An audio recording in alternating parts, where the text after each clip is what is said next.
Guys, welcome back to लॉकरी। I hope all are doing great. आज हम 20th जून का द हिंदू एनालिसिस करेंगे। चलिए स्टार्ट करते हैं आज की class. Khamenei can no longer be allowed to exist. तो यहाँ पर क्या हुआ, इसराइल के हॉस्पिटल पे ईरान ने अटैक कर दिया, एक हॉस्पिटल पे अटैक किया है। तो इसराइल कह रहा है कि अब तो हम Ayatollah Ali Khamenei, that is the supreme leader of Iran. देखो यार, सुप्रीम लीडर ऑफ ईरान के बारे में मैं बार बार बात कर रही हूँ, ठीक है ना। और अगर तभी तुम एग्ज़ाम में ये क्वेश्चन सही नहीं करके आओगे तो मुझे बहुत बुरा लगेगा। तो इसको ढंग से याद कर लो, ठीक है ना। तो यहाँ पे लिखेंगे ईरान अटैक्स इसराइल हॉस्पिटल, ठीक है ना। और ये हॉस्पिटल कौन सा है, ये है सोरोका हॉस्पिटल, बीरशेबा, ठीक है ना। तो ईरान कह रहा है कि अब तो हम खामेनी को उड़ा कर ही देंगे, ठीक है ना। Khamenei openly declares he Khamenei personally, ये लिखेंगे, personally gave order to fire on hospitals।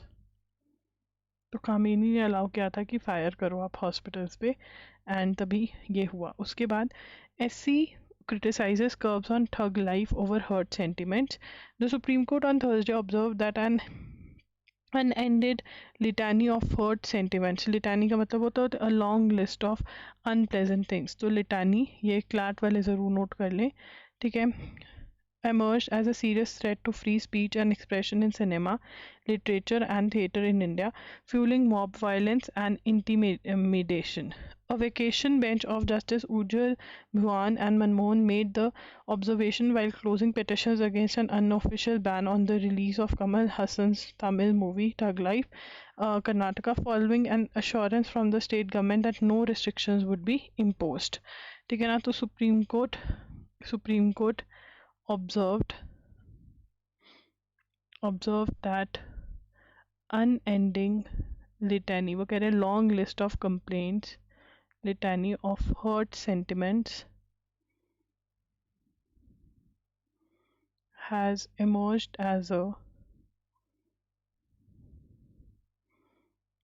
a serious threat to free speech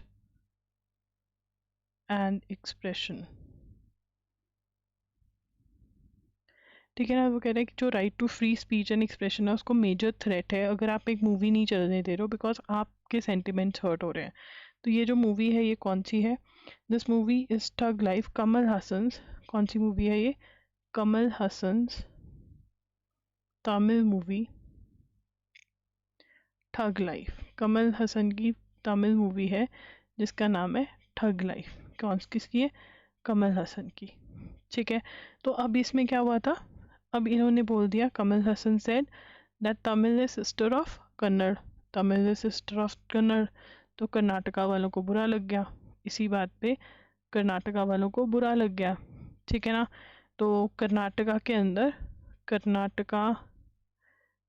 क्या हो गया था, अनऑफिशियल बैन हो गया था। मतलब ऑफिशियली बैन नहीं थी, बट लोगों ने बोल दिया तुम लगा के देखो ये मूवी।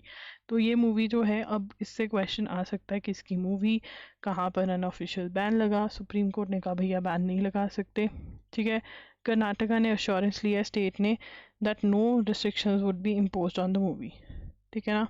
लिखेंगे Karnataka state government said that no restrictions, ठीक है ना। said क्या, assurance दिया है सुप्रीम कोर्ट को कि भैया कोई रिस्ट्रिक्शन नहीं लगेगी इसके ऊपर। उसके बाद स्लिप शॉट क्या होता है, characterized by lack of care. Now officials blamed for slipshod handling of Judge Cash case. तो क्या है, as in House Inquiry Committee constituted by Chief Justice of India has concluded that cash was found in gutted storeroom in official residential premises of High Court Judge Justice Jashwant Verma and police and fire authorities were slipshod in not lodging FIR. Slipshod मतलब characterized by lack of care. ना इसके अंदर अब मुझे एक point उठाना है कि अथॉरिटीज़ जो हैं उन्होंने नहीं कंप्लेंट करी, बट यहाँ पर तो सुप्रीम कोर्ट खुद ही बोल रहा था जब फायर वालों ने बोला, ठीक है ना, न्यूज़पेपर में आया कि भाई ऐसे ऐसे पैसा मिला है, सुप्रीम कोर्ट नहीं नहीं ऐसा कुछ भी नहीं है, छोड़ो छोड़ो। अगर supreme court the highest court is saying something, FIR कौन करवाएगा? Why would someone take them it on themselves? This is very very, ये तो हिपोक्रेसी है बहुत बड़े लेवल की, कि एक सरकारी मुलाजिम को आप पकड़ लो, ठीक है ना, अगर वो कुछ करे तब भी और ना करे तब भी, तो वो कहाँ जाए? वो तो फंस गया ना। एक सरकारी ऑफिशियल जो है वो तो सबसे बड़ा फंसा हुआ इंसान, पता है क्यों है? क्योंकि बेटा, if you have ever seen, I do a lot of cases of officials who are in government job. अब उनके बच्चे हैं, उनका फैमिली है, ठीक है ना, how are they taking care of their family? क्योंकि वो गवर्नमेंट से सैलरी ले रहे हैं, है ना। अब वो सैलरी नहीं आएगी, फैमिली की केयर नहीं होगी, तो वो तो फंसे हुए हैं ना, वो इस जॉब से नहीं, वो कुछ नहीं कर सकते। This is a very wrong thing. Supreme court की खुद जजमेंट नहीं, उन्हीं दिनों की अगर न्यूज़पेपर निकाल के देखोगे, सुप्रीम कोर्ट ने बोला नहीं नहीं ऐसा कुछ नहीं है, छोड़ो इसको। अब बोल रहा है कि भाई एफआईआर क्यों नहीं हुई। द रिपोर्ट ऑन 3, अब यहाँ पर पैसे मिले थे, ठीक है ना। द कमिटी ने ये नहीं बताया ये पैसे किस चीज़ के लिए थे, क्या थे, बट हाँ पैसे कौन से जज के घर से मिले थे? जस्टिस यशवंत वर्मा। ये आपको मैं पहले भी लिखवा चुकी हूँ, बहुत ही इम्पॉर्टेंट ये नाम है, ठीक है ना। और इम्पीचमेंट की टर्म बार बार यूज़ होती है, व्हाट इज़ ये लिखने की ज़रूरत नहीं है, हम ये ऑलरेडी कर चुके हैं। इम्पीचमेंट का मतलब होता है रिमूवल। क्या होता है इम्पीचमेंट का मतलब? Removal. Two recent unrelated developments, one in India and another in Sri Lanka, have brought into focus the issue of repatriation. तो अब क्या हुआ कि इंडिया वाले मतलब एक बंदा था, ठीक है, देयर वाज दिस पर्सन, इसको सज़ा मिली कुछ सालों की, ठीक है, and he was from Sri Lanka, ठीक है ना। तो ये आया और इंडिया में सज़ा मिली इसको, ठीक है। ये इंडिया में की सुप्रीम कोर्ट कहता कि ऐसा करो, आप मुझे यहीं पे रहने दो, ठीक है। तो ये पढ़ते हैं। Supreme Court of India had refused to interfere with verdict of Madras High Court, which in 2022 reduced the sentence of a refugee from 10 years to 7 years. He had been convicted under UAPA. The convict, who had given an undertaking to the High Court that he would leave India on completion of the sentence, has approached the Supreme Court with the intent of settling down in India. ठीक है, तो यहाँ पर ये case बहुत ही interesting है, ठीक है। Supreme court upheld the judgment of Madras high court, ठीक है। और यहाँ पे मद्रास हाई कोर्ट ने क्या कहा? मद्रास हाई कोर्ट ने कहा कि भैया reduced sentence of an if of a refugee, ठीक है ना, on promise that he will leave India, ठीक है ना। अब उसने क्या किया? Approached supreme court if he can settle in India. तो यहाँ पर सुप्रीम कोर्ट ने क्या बोला? सुप्रीम कोर्ट में बोला कि इंडिया जो है धर्मशाला नहीं है। क्या बोला? कि इंडिया जो है धर्मशाला नहीं है, ठीक है ना। इंडिया, सुप्रीम कोर्ट सेड, लिखेंगे ये बहुत ही बड़ा टर्म है ये, India is not a Dharamshala,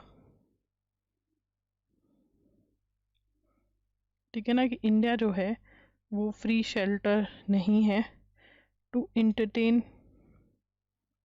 refugees from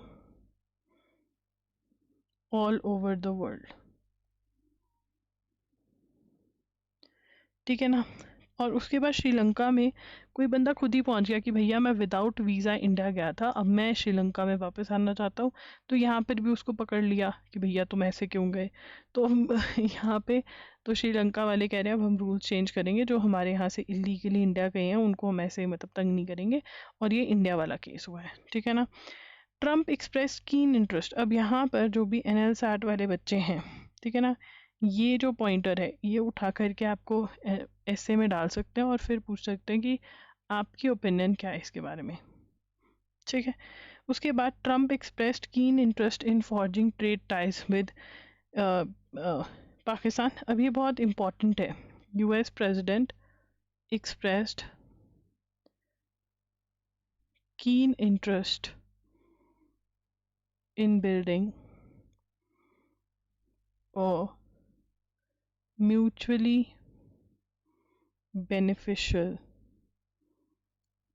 trade partnership with Pakistan।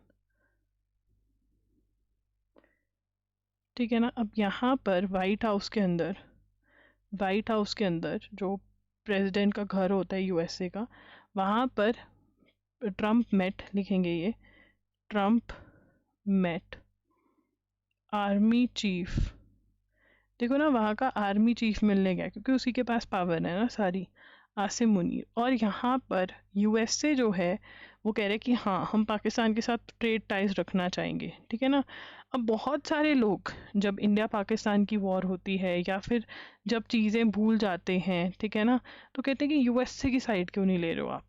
ठीक है, यूएसए हमारा बड़ा ही इंपॉर्टेंट पार्टनर है, रशिया की साइड नहीं लेनी।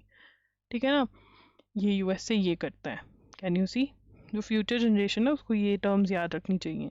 द वेरी थिंग स्पीकिंग, ठीक है ना, ये कर भी देंगे, इनको सामान भी दे देंगे, इनका कुछ नहीं जाता है यूएसए वालों का। क्यों कर रहे हैं ये, ठीक है ना, इनको भी डर है कि यार इंडिया ग्रो हो जाएगा ना तो हमारे लिए दिक्कत है। क्यों बांग्लादेश वाला इशू इन्होंने क्रिएट किया, इंडिया ग्रो हो जाएगा तो हमें दिक्कत है। वर्ल्ड में कोई कंट्री ग्रो हो जाएगी तो यूएसए का क्या होगा। ठीक है ना। तो अब ये है, पाकिस्तान के साथ ये खड़े हो जाते हैं, इनको कोई फ़र्क नहीं पड़ता है। ठीक है ना, ये दोस्ती के नाम पे दोस्ती निभाते नहीं हैं। उसके बाद Rajnath Singh to participate in SCO. तो राजनाथ सिंह जो है वो एससीओ में पार्टिसिपेट करेंगे। एंड जो ये समिट है एससीओ की, ये कहाँ पर होने वाली है ये लिखना ज़रूरी है।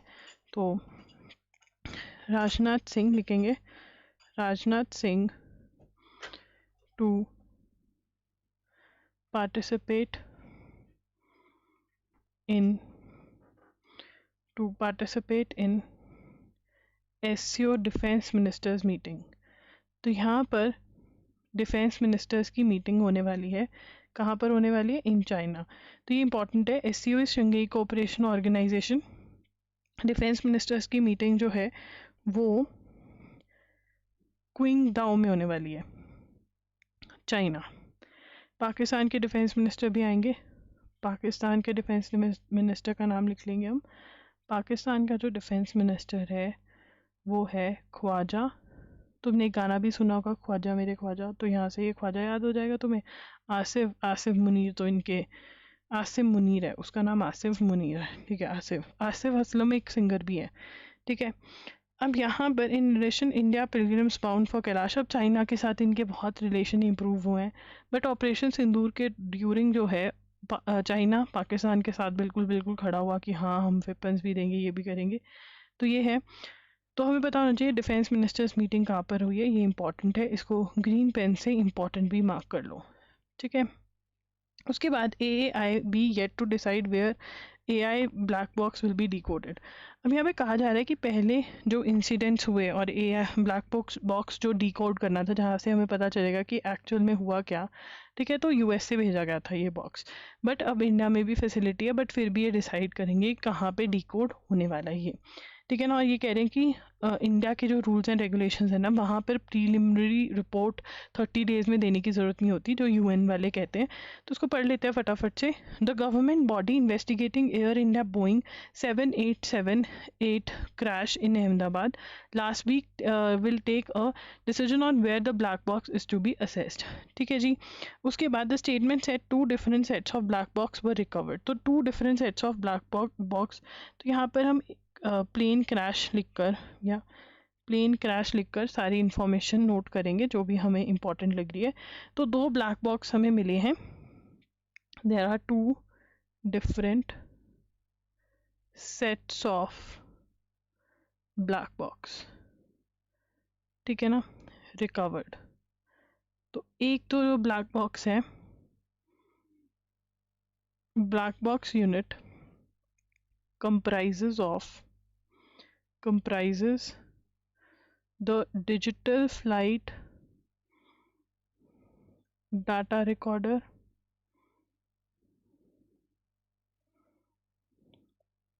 that is DFDR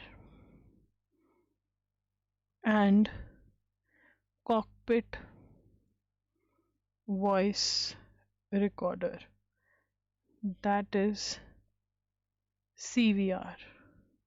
ठीक है, उसके बाद the model of aircraft has two black box sets. Veteran pilots explain that these are called extended airborne flight recorders, of which one unit is in the nose and another in the tail. तो यहाँ पर ये कह रहे हैं कि जो ये बोइंग का एयरक्राफ्ट है, this Boeing 7878 aircraft has two black box sets. दो black box sets होते हैं, ठीक है ना.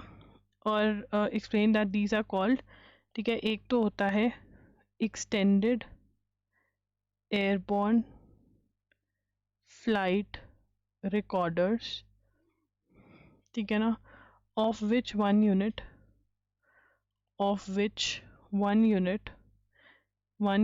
is in the nose, and the other in the tail section. ठीक है ना. तो ये तो हमारा ब्लैक बॉक्स का सारा डिटेल है. उसके बाद AAIB जो है इस इंसिडेंट की इंक्वायरी कर रही है, इन्वेस्टिगेशन कर रही है.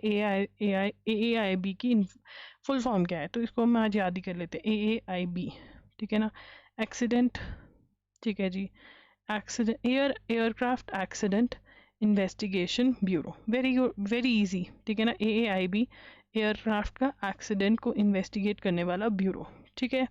कोझिकोडे में जो एयर इंडिया एक्सप्रेस क्रैश हुआ था 2020 में, तो ब्लैक बॉक्स अमेरिका भेजा गया था.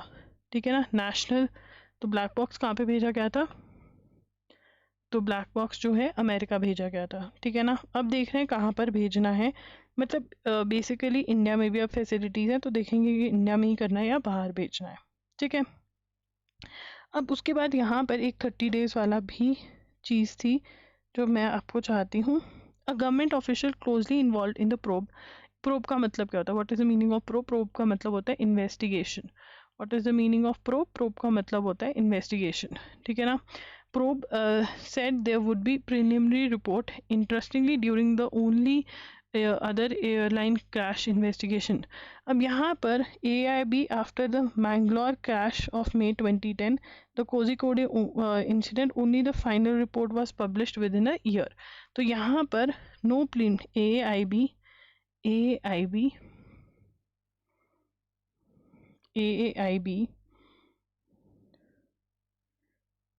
is not required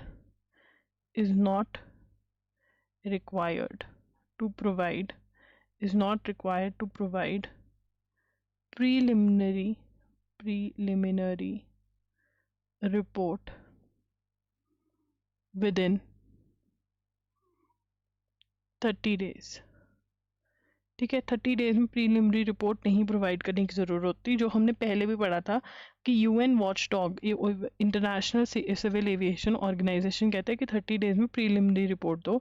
ऐसा कोई no rule part of aircraft investigation of accidents and incidents, Dents Rules 2017. ठीक है ना. formed under the principal law.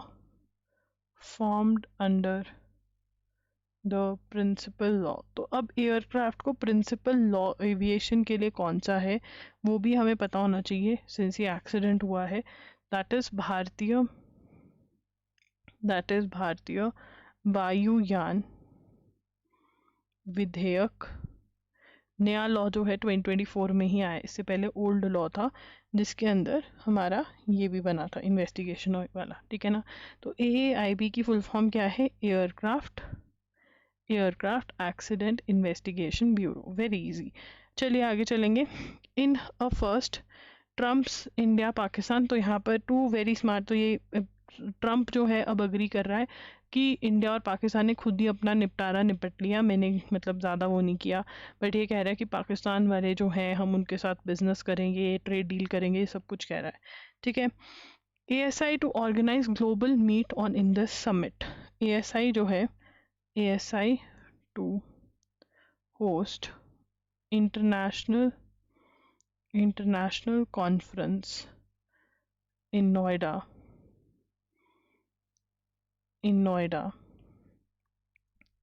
Y, क्यों होस्ट करेंगे? ASI क्यों इंटरनेशनल कॉन्फ्रेंस होस्ट करेगा? ASI is archaeological survey of India. ठीक है ना। ये क्या करेंगे? टू डिस्कस डिसाइफरिंग, मतलब कि क्या लिखा हुआ है, interpretation, deciphering the Indus valley script. अब इंडस वैली स्क्रिप्ट के ऊपर तमिलनाडु क्या स्कीम लेकर आया हुआ है? तमिलनाडु लिखेंगे अलग से इसको, Tamil Nadu announced $1 million prize for experts or organization that succeed in deciphering Indus Valley civilization script। ये कौन लेकर आया? Tamil Nadu. This is also important. ASI की full form is also important, archaeological survey of India. उसके बाद हम बात करेंगे कि इंडिया के पास ना कोई सॉलिड इंजन नहीं है एयरक्राफ्ट के लिए। हम इधर उधर से मांग मांग कर ही अपना काम चला रहे हैं। ठीक है ना। क्या हमने कभी कोशिश नहीं करी अपना इंजन बनाने की? इंडिया ने बिल्कुल करी। तो यहाँ पर लिखेंगे इंडिया एंड एयरक्राफ्ट इंजन। तो क्या स्टोरी रही है यहाँ पे? There has been growing excitement in military and industrial circles over the fast track indigenous fifth. तो यहाँ पर बात चल रही है कि हम कह रहे हैं कि भैया फिफ्थ जनरेशन लेकर आना है, फिफ्थ जनरेशन लेकर आना है। किसके बारे में बात हो रही है? Indigenous fifth generation stealth advanced medium combat aircraft. तो इसके बारे में बात हो रही है। बढ़िया। बट ये कह रहे हैं इंडिया कैसे बनाएगा इसको? How will India do it? Can India do it? India के पास क्या इतना दम है? तो ये कह रहे हैं starting with India's first indigenously design fighter jet. ठीक है ना। इंडियाज फर्स्ट इंडिजीनियसली मतलब जो हमने खुद डिज़ाइन किया, डिज़ाइंड फाइटर जेट की कहानी। तो यहाँ पर ये जो फाइटर जेट था इसका नाम क्या था? HF-24 मारुत। मारुति से याद कर सकते हैं, मारुत। ठीक है। और मारुत का मतलब होता है स्पिरिट ऑफ द टेम्पेस्ट। ठीक है। और ये किसने बनाया? हाल ने बनाया। ठीक है। Launched in 1950 by HAL, that is Hindustan aeronautics limited. ठीक है ना। Hindustan aeronautics limited under famed German engineer Kurt Tank, designer of under German engineer Kurt Tank। ठीक है ना। जिसने WW2 के फाइटर्स डेवलप करे थे। ठीक है ना। entered service in 1960। ठीक है ना। बट द ब्रिटेन इंजन हमने कहाँ से लिया? इंजन कहाँ से लिया था? ब्रिटेन से। ठीक है ना। Failed due to British Bristol Siddeley और पियर्स 73 टर्बोजेट्स, मतलब टर्बोजेट्स की वजह से ये फेल हो गया। ठीक है, पावरफुल इंजन नहीं था, फेल हो गया। फाइनली इसको ख़त्म, मतलब इसको रिटायर्ड कर दिया गया, रिटायर्ड इन 1990। ठीक है, पावर की कमी थी इसके अंदर बहुत ज़्यादा। अब उसके बाद जब ये मारुत फेल हो गया, DRDO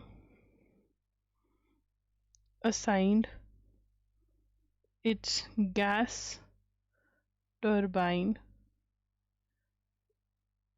research establishment laboratory in 1989 to develop Kaveri GTX 35VS।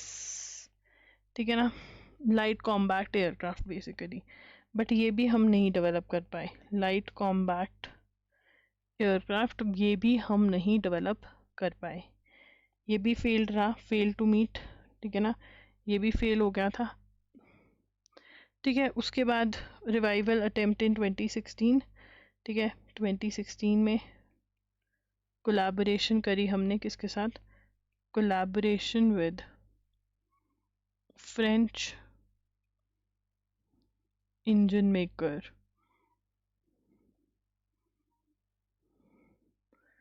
स्नेकमा। ठीक है ना, दिस ऑल्सो कोलैप्स्ड। तो बेसिकली हम अभी तक खुद का इंजन नहीं बना पाए हैं। तो क्या हम इंडियाज़ फर्स्ट, जो हम कह रहे हैं, जो इंडिया का indigenous generation stealth advance medium combat aircraft है, जिसको हम 5th जनरेशन एयरक्राफ्ट भी कहते हैं, क्या वो हम बना पाएंगे? ये एक बहुत ही बड़ा क्वेश्चन है। ठीक है ना, और हिस्ट्री भी हमने जान ली है। Canada says Khalistani extremist continue to fund violence in India. तो अब पहली बार कनाडा मान रहा है कि जो उनके लोग हैं, जो कैनेडियन सिटीजन्स हैं, जो खालिस्तानी एजेंडा चला रहे हैं, वो इंडिया में वायलेंस, लड़ाई झगड़ा जो है उसको फंड करें। तो ये बहुत बड़ी बात है, लिखेंगे Canada says, Canada says, Canada says Khalistani extremists continue to fund violence in India। क्या कह रहे हैं? They continue to fund violence in India। ये कनाडा ने बोला। ठीक है, बहुत बड़ी बात है ये। अब यहाँ पर कैनेडियन रिपोर्ट आई है, उसके अंदर ये बोला गया है। ठीक है ना, ठीक है, तो यहाँ पर 2 रिपोर्ट्स हैं। एक रिपोर्ट तो आई है जिसके अंदर बोला गया है, ठीक है ना, कि we are the main perpetrators of foreign interference and espionage against Canada। ठीक है ना, ये किसने बोला? ये कैनेडियन सिक्योरिटी ने बोला, Canadian security and intelligence service, that is CSIS। ठीक है ना, जिसके अंदर इंडिया, चाइना, ईरान, पाकिस्तान और रशिया का नाम है, कि ये हमारे यहाँ पर क्या कर रहे हैं, मेन प्रिपेटर्स हैं जो इंटरफेरेंस और स्पाइनेज और ये सब कुछ कर रहे हैं। ठीक है ना, और ये रिपोर्ट पता कब बाहर आई? G7 में PM गए, ठीक है ना, वहाँ पे मार्क कार्नी से मिलना था, तब आया। ठीक है, उसके बाद यहाँ पर बातचीत हुई कि हाई कमिश्नर्स वापस से लगा देते हैं, जो निज्जर की असैसिनेशन की वजह से कंट्रीज़ में दिक्कतें आई हैं वो ख़त्म करते हैं। ठीक है ना, the ministry of external affairs हमने डिक्लाइन कर दिया कि भैया ऐसा कुछ नहीं है, हम नहीं इनके यहाँ पर इंटरफेयर करें। The report added that Canada, अब रिपोर्ट यही सेम रिपोर्ट एडेड, ठीक है ना, अब ये हम सेकेंड पॉइंट बना लेते हैं, यही report added Canada based Khalistani extremist groups for the first time to its section indicating CSI is taking India's complaint about violence. ठीक है ना, groups for the first time in its sections. तो इसके अंदर इन्होंने यही बोला जो हमने टाइटल में लिखा है कि भाई यहाँ पर जो खालिस्तानी एक्सट्रीमिस्ट बैठे हैं वो वायलेंस फंड कर रहे हैं इंडिया में। ये बहुत बड़ी बात है कि पहली बार कनाडा ने एक्सेप्ट किया है। ठीक है, ASI वाला हमने न्यूज़ पढ़ लिया है। So guys that's it. अगर आपको कुछ भी बाय करना है आप loggery.in पर जा सकते हैं, वहाँ पर हमारी वीडियो कंपाइलेशंस मिलती हैं, मॉक टेस्ट मिलते हैं, मंथली MCQ टेस्ट मिलते हैं जिनको आप सॉल्व करके आप पता लगा सकते हैं वेयर डू यू स्टैंड। ठीक है ना, एंड कोई भी आपको डाउट है रिवाइज कैसे करना है, एक्टिव रिकॉलिंग क्या होती है, तो आप कमेंट्स में पूछिए, मैं नई वीडियोस लेकर आऊँगी आपके लिए। Thank you for watching the video. Bye bye and take care. Do like the video, do subscribe to the channel.